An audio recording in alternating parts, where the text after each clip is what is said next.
JBlog 2009, July 5th. Couple of significant things that happened last week. One of them is that oil took a significant tumble. It dropped from a high of 73.90 and it's currently trading at just above 66.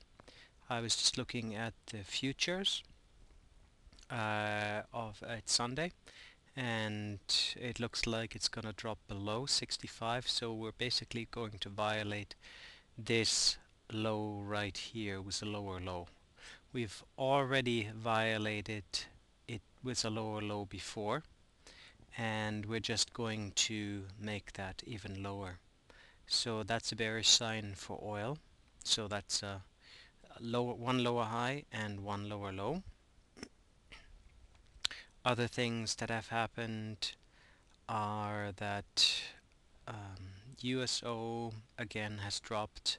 It's all futures. USO has dropped again to the lows here. Natural gas once again took a tumble. Gasoline, the expectation with the lower employment numbers is that people will drive less, and therefore the price of gasoline has once again dropped a little bit on that.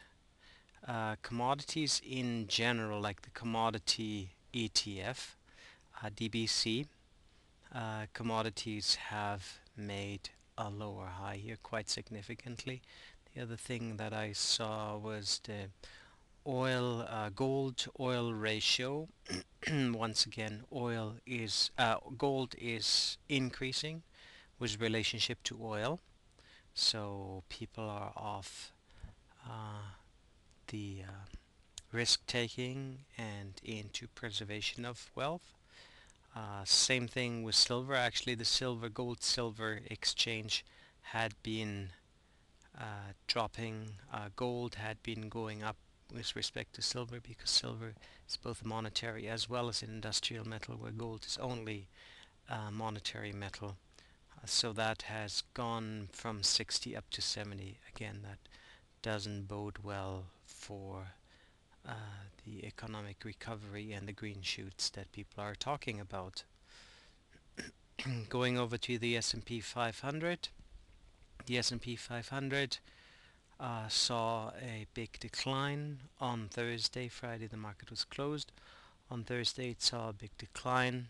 Again, same with oil. It hasn't challenged the lows quite yet. Sorry about that. It hasn't changed the lows quite yet, but it's on its way. But I think the most significant part of that, you cannot quite see it in this particular chart, but if you're looking at the New York Composite, the 10 day exponential moving average is looks like it's going to cross through. It will cross through unless some miracle happens on the Monday morning that I'm not aware of. Will cross through the 30-day exponential moving average, and that is a clear sign that the market is changing from a bullish attitude into a bearish attitude. Um, on the S&P, this is not quite as dramatic yet. It actually has crossed over from what I saw on the Dow Jones Industrial Average. There actually has been a crossover. Let's look at the Thinkorswim chart over here, which is a little more readable. That has actually been trading at the same level and has now dropped below. So that's significantly bearish for the overall market. If the S&P 500, if the stock market drops, oil will drop along with it, commodities will drop along with it. We can expect generally a pull out of the market and back into the US dollar as a way of preserving wealth.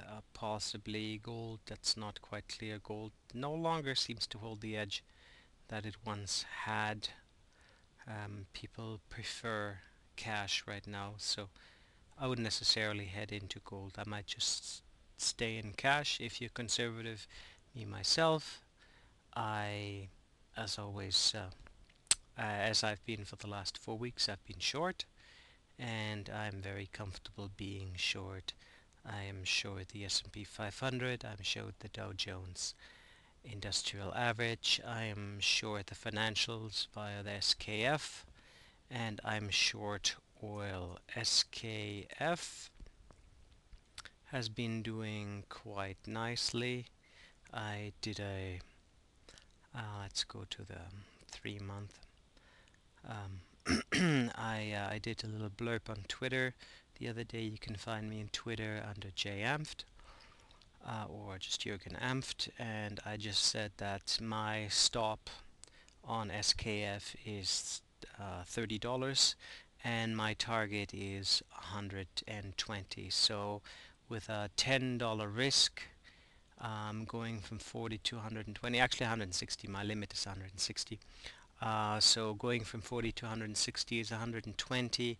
It's a $10 risk and 120 possible reward. That's over a 10 to 1 risk reward ratio. I'm quite willing to take those odds.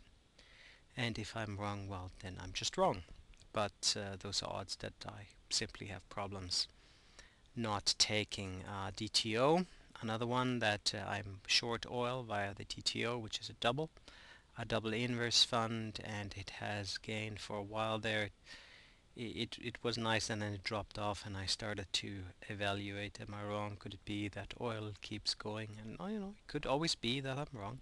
That's one thing you always have to consider. Don't get attached to an opinion. Don't get stubborn. And when your stops are triggered, then you get out and you preserve your capital and you continue with the next opportunity that comes along.